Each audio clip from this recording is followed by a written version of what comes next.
económica y quería seguir con este tironeo. ¿Por qué?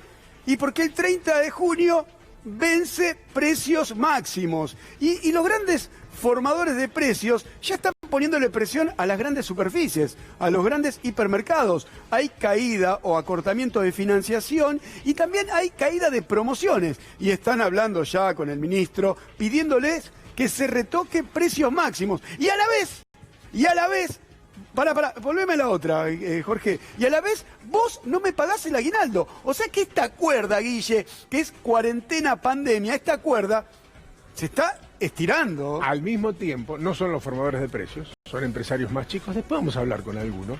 Te dicen, escúchame, yo no puedo trabajar. Tal cual. No me ayudás para pagar el aguinaldo. Mi empleado me pide que se lo pague. Mi empleado lo necesita. ¿Cómo resolvemos este problema? Vos dirás, bueno, sí, parece bastante sencilla la solución. No lo es tanto, porque yo sé que puede estar alguien del gobierno mirando este programa y se debe preguntar, bueno, decime vos de dónde sacás los recursos. Honestamente, somos Argentina, yo no sé de dónde vamos a sacar los recursos, pero de algún lado va a haber que sacarlos. Guille, todo termina en el pensamiento, en la ideología económica, ortodoxa o heterodoxa. El que cree que la emisión monetaria para financiar el tesoro genera inflación en el futuro, que podría llegar a ser, y el que cree que es un momento, como decía Keynes en 1929, de incentivar la demanda como sea. Ahora sí podemos ver la negociación de precios máximos, que es lo que se viene, ¿no? Porque si a vos te pido, Guille, que te quedes 15 días en tu casa y no te muevas, y precios máximos es central para tu salario y encima con el 25% de pérdida de tu poder adquisitivo y sin cobrar el aguinaldo o cobrándolo en cuotas. 30 de junio vence. Lo que está pasando, hay muchas presiones, se están limitando entregas, no hay faltantes en las góndolas. Ayer chequeé eso, me fui a una superficie y chequeé, no hay faltantes, pero sí me enteré de que hay acortamiento en promociones y en financiación en el momento de la compra por parte de los productores. Es lógica la caída del consumo, de hecho la hemos visto en las ventas por el Día del Padre, que fueron en muchos casos de hasta el 60% menos. Es decir, la gente no tiene la posibilidad de consumir y si tiene la posibilidad de consumir prefiere especular por lo que está pasando. Es decir, aquel que tiene algún recurso de más dice, bueno, pero con este escenario yo no sé qué va a pasar en 90 días. Este es uno de los escenarios, el del consumo, que claramente lo impulsa la clase trabajadora que hoy no tiene recursos. Y por otro lado, está aquel que le da empleo a la clase trabajadora, que está sufriendo una crisis muy seria y que necesita un apuntalamiento para no cerrar, para no bajar la persiana y para pensar en una salida de la pandemia que honestamente, también debemos decir, no está. No solamente no está acá, no está en el mundo, porque en Europa, que necesita del turismo, están intentando una apertura, una comunicación entre los países que no está dando el resultado esperado, no en términos sanitarios, en términos económicos, porque la gente no se anima, salvo por extrema necesidad. Mira, ayer si vos ponías las pantallas de C5N, ahora es muy temprano, seguramente vas a encontrar los comercios cerrados, pero ayer, durante la tarde, esto mostrábamos en imágenes, que es mostrar simplemente la realidad que pasa en tu barrio. Esto es lo que está pasando, Guille. Comercios cerrados, las cámaras, las confederaciones de distintos sectores empresarios muestran claramente que lo que se viene es esto. Esta es la realidad que se va a ir acrecentando porque es un desplome de la actividad económica y realmente creo que la única herramienta en términos de resorte económico es el Estado Nacional siendo agresivo en la política monetaria y económica. Hay que tener en cuenta los cambios de hábito. No es un dato menor.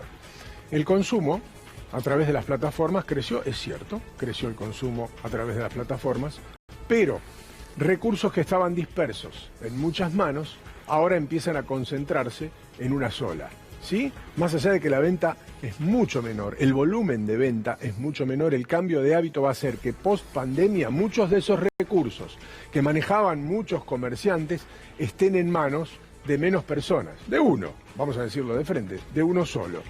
Y que los empleados que formaban parte del círculo de ese reparto que se manejaba en el mundo comercial de las grandes ciudades también dejen de ser necesarios. Es decir, que el problema del empleo va a ser muy serio también después de la pandemia. Entiendo que es muy complejo el escenario, no estamos parados sobre ningún lugar donde creemos que nuestras ideas son superiores a nuestras opiniones, son superiores, sino que sencillamente estamos describiendo lo que vemos. Sí, cuando vos hablás de la complejidad, hablás también de un cambio generacional en el comercio. Si vos mirabas ayer las imágenes de C5N en la calle Florida, una calle donde transitaban día tras día 150.000 personas. Que te pasen por la vereda de tu comercio 150.000 personas, eso es mercado y es consumo. Si eso no sucede, esas 150.000 personas están pasando por ese sitio de la nube donde se genera ahora la actividad económica. Lo importante de decir es, hay gente, hay comerciantes que se pueden adaptar, hay compradores que se pueden adaptar, que se quieren adaptar, o la propensión, como decimos los economistas, marginal al consumo, además de caerse, ¿incentiva eso para que el consumo se dé? Bueno, realmente es como decís vos, es mucho más complejo.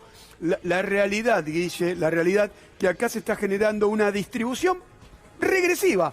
Hay alguien que está concentrando toda la actividad económica que debería pagar los impuestos que van en ese sentido. Aquí deberíamos estar pensando, seguramente lo debe estar pensando el ministro Matías Culfas, cómo salvar la producción hacia el futuro. Hoy estamos sobre mínimos, sobre estándares mínimos, pero suponemos que hay un plan post-pandemia. De hecho, el propio presidente dijo, estamos trabajando en un plan post-pandemia donde uno se imagine un plan de salvataje, porque ya a esta altura tiene esas características para la producción. Pero hay un mientras tanto, y el mientras tanto es que la gente cobre los salarios. Sí, yo te lo quería graficar el día de hoy con el tironeo, ¿no? Porque las reuniones con el gobierno lo está teniendo la Unión Industrial, lo está teniendo algunos gremios, pero se está empezando a generar ese tironeo de quién paga los platos rotos de esta depresión económica. También en el tironeo, hoy te lo Ya quería... está claro quién paga los platos rotos. Bueno, te lo quería sumar con respecto a la negociación de la deuda, ¿no? Que si cerramos, que si no cerramos, que no me gusta el contrato, que quiero esta cláusula, que quiero aquella otra. Yo creo, muchachos, estamos en un tironeo en un momento muy duro, muy difícil, y creo que yo no quiero que los platos rotos los paguen los que vos estás pensando. No nos vamos a poner filosóficos, ya lo hemos hecho muchas veces desde el inicio de esta pandemia cuando nos pusimos a pensar qué podía pasar, y lamentablemente muchas de esas cosas pasaron, muchos hábitos cambiarán y el mundo efectivamente ya es otro. ¿Sabe por qué ya es otro? Porque hubo ganadores y perdedores durante la pandemia. Ahora mismo se está jugando un partido donde hay personas y compañías y multinacionales que están ganando muchísimo más que antes y otros que están perdiendo sus recursos. ¿Qué quiere decir eso?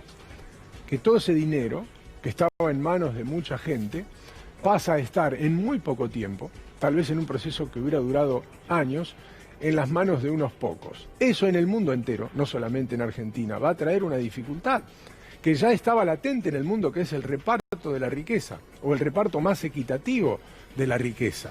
Y no quiero ir muy lejos con esto, no quiero que nadie crea que estamos hablando de situaciones que a muchos incomodan, ¿no? Cuando se habla de propiedad privada sobre todo, pero evidentemente nos conducimos hacia un mundo más injusto. De hecho, ya estamos en un mundo más injusto. Y esta es la realidad, la que describía recién Juan Enrique, en la Argentina de hoy. Argentina está en un mundo, Argentina está en un contexto, Argentina venía de un proceso muy duro, así lo reflejan las estadísticas del INDEC del mes de marzo, porque esos datos que repasábamos recién de desocupación y de caída de la actividad económica son anteriores a la pandemia. Ahora el escenario es completamente diferente, lo dijimos en muchas ocasiones, tan diferente, tan distinto, que necesita de soluciones de ese nivel, muy diferentes y muy distintas a las conocidas hasta ahora.